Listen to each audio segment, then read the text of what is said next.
Washington, D.C., the capital of the United States of America with a population of around 705,000, has more people than the entire states of both Vermont and Wyoming. One thing that I've always found interesting is that compared to other countries' capitals, D.C.'s population is relatively small. London and Paris, for example, are both the capitals and most populated cities of the United Kingdom and France respectively. The most populous city in the United States, however, is New York City, with a population of 8.3 million people. This has raised the question, why isn't New York City the capital of the United States? It is referred to by some as the financial and marketing capital of the United States, with it hosting the world's largest stock exchange. But at one point, it used to be the political capital too, before Washington, D.C. was built. Here is a look back at to what led to the capital city bearing the first president's name being founded.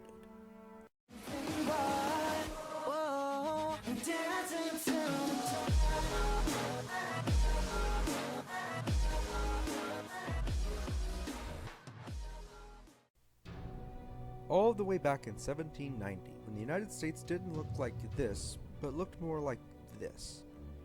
The capital moved around a few times, but the main two to remember are Philadelphia, home of the Continental Congress, and New York City, where George Washington had just been inaugurated as the first president a year earlier. Inside of Congress there was nothing but chaos, with partisan gridlock halting any work from being done. Good thing we don't have those anymore.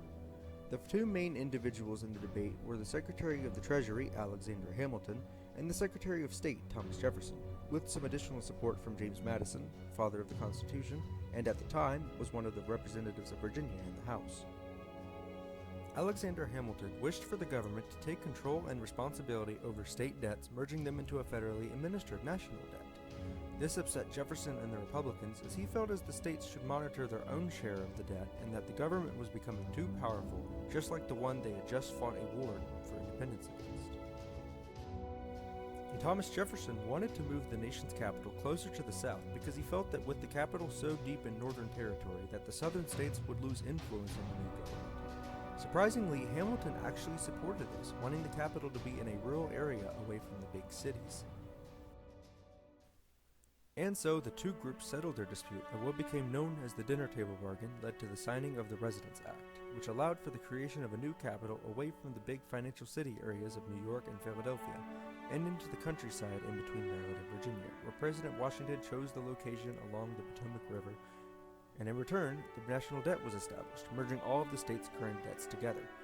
The National Bank was also established alongside of this, leading to happiness and peace between the Federalists and Democratic Republicans. Except, that's not exactly what happened. But that's a story for another time. Thank you guys so much for watching. I honestly appreciate the support. I hope that this will get you excited for the release of the George Washington video on February 22nd, 2021. A big shout out and thanks to my good friend Kensuke101 for these fantastic drawings of the 4 characters that you've seen.